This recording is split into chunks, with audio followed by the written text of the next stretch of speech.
Well, that was ugly. That was awful. And that so far has been the Joe Burrow-less 2025 Cincinnati Bengals.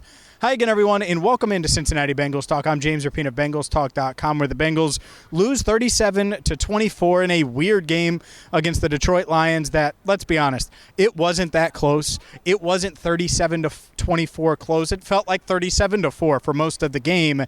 And yes, they scored 3 straight touchdowns in the fourth quarter, but that doesn't shy away from what took place, what transpired in the first 3 quarters when the game, well, at least for the first half, was still reachable. It was still achievable. And that's the bottom line here. This Bengals offense stinks.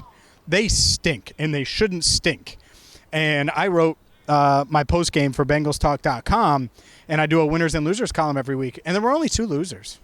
Like there's going to be a lot of people that say, oh, well, there's all these losers in the offense and this guy and that guy. And I'm not saying there weren't a bunch of players that made mistakes on both sides. Offense, defense, coaches, all those things. But there's 2 losers today. And the 2 losers are the 2 people that we already have a video up, that we already have a podcast up of, Zac Taylor, Jake Browning. Those are the 2 losers. Everybody else is everybody else.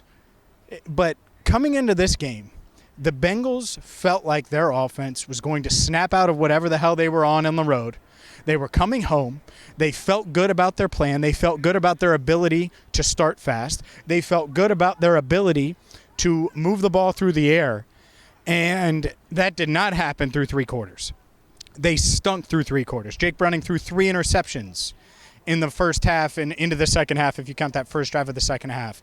Jake Browning took all the blame for it, and he should. More on that in just a second. Jake Browning was awful.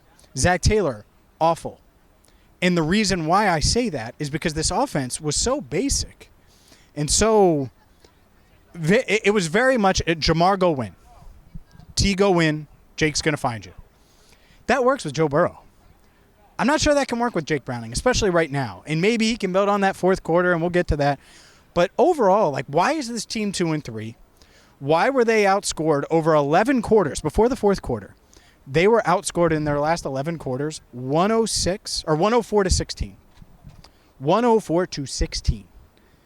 16 points in 11 quarters should be impossible.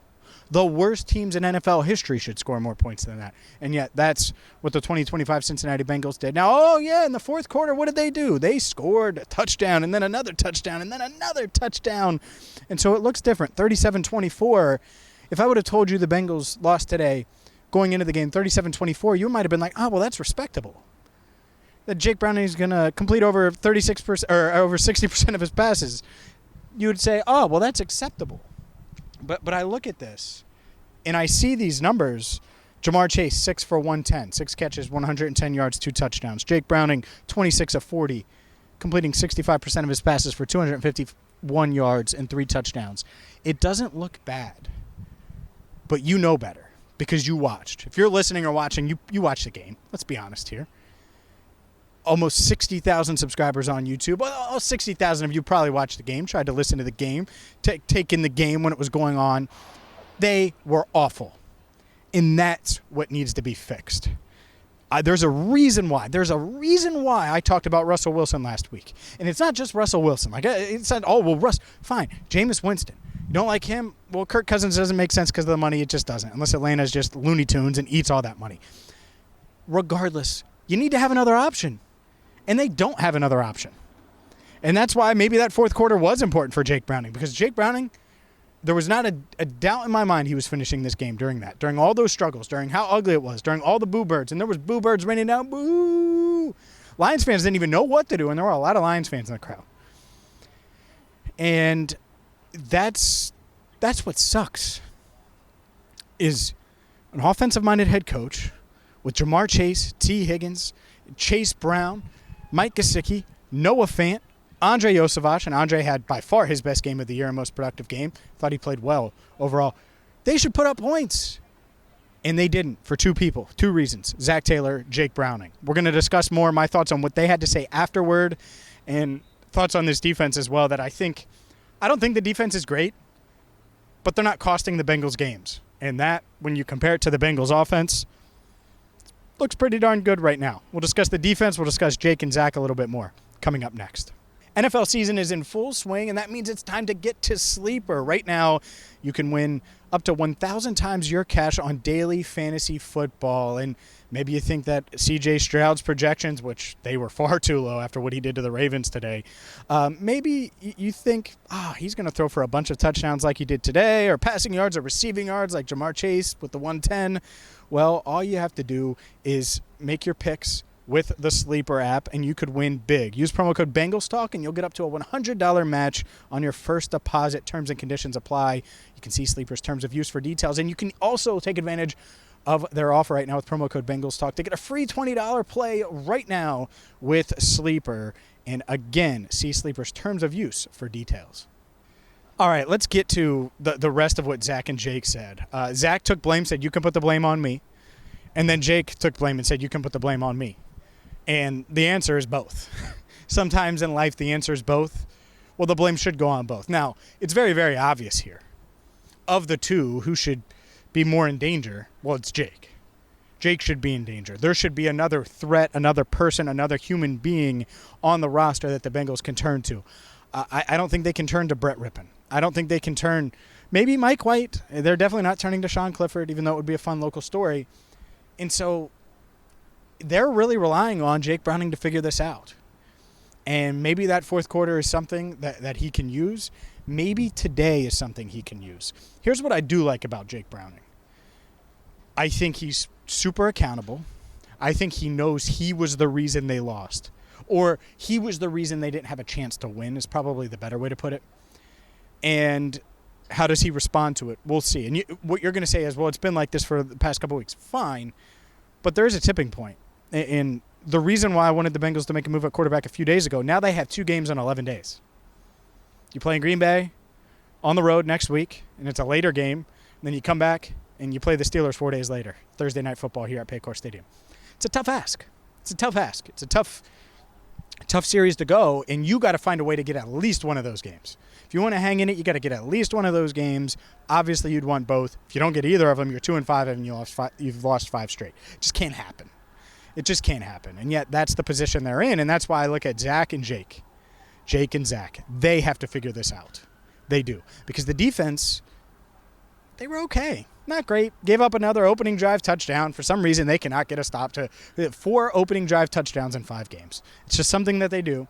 But after that, they settled in.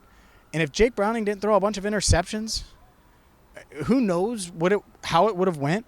But this Bengals defense was getting off the field. They were forcing punts. They were getting sacks. They did force a turnover with Trey Hendrickson's strip sack. And yes, they need to force more turnovers. But they did have 5 sacks today. 4 sacks today, excuse me. But they did have 4 sacks today. They had 7 quarterback hits. They were getting after Jared Goff a little bit. And they were just put in these really tough positions. So it was hard. It's been hard to judge them. I don't think they're that great. I don't think they're world beaters or anything. But remember, like, this offseason, it was like, all you need is the defense to be average. Do I think they're capable of being average in a normal game script where the quarterback isn't stinking and the offense is actually moving the ball and they're scoring? Yeah, I do. Because we haven't really seen them in that position, and so far, I've seen them respond. And TJ Slayton with a couple quarterback hits. I thought overall they handled themselves well. I look at what Jared Goff did, and he was just super efficient. 19 of 23, 258. And there were a lot of open guys, no doubt about it. But David Montgomery averaged 3.6 yards per carry. Jahmyr Gibbs averaged 4.5 yards per carry. They ran for 118 yards, did the Lions, and 1 touchdown. Like, I would take that all day long. I would. And that doesn't mean that I love seeing Joseph Osai try to stick with Sam Laporta on the opening drive. I hate it. Right? There's things about this defense that I dislike. But overall, did they give the Bengals, like, if they would have played this way during a normal game script where there isn't a bunch of interceptions and ridiculous plays and awful offense for 3 quarters, did they do what they should have done, could have done? I think for the most part, yes. And so that's what's so tough right now is coming into the year, it was the opposite. And now they're in this position. And it's tough because had they traded for Russell Wilson 5 days ago, it would have been really easy to say. And I'm saying 5 days ago because that's when I said was the time to do it. Well, then you can evaluate Jake again. You can evaluate that fourth quarter again and then figure out what you're going to do in Green Bay. Now you know you're sticking with Jake. Now you know you don't have another option. Now you know it's just kind of, we got to make this work. That's tough. That's tough. It really is, because they don't have that option, and that is a damn shame. Another clunker, an ugly, ugly home loss. There were a lot of Lions fans here. The final score didn't indicate how bad it was. 37-24. I thought Jamar Chase, 3 tackles, by the way, had all 3 tackles on Jake Browning's interceptions, had 6 catches, 110 yards. Andre Yosevach, like I said, had a really good game.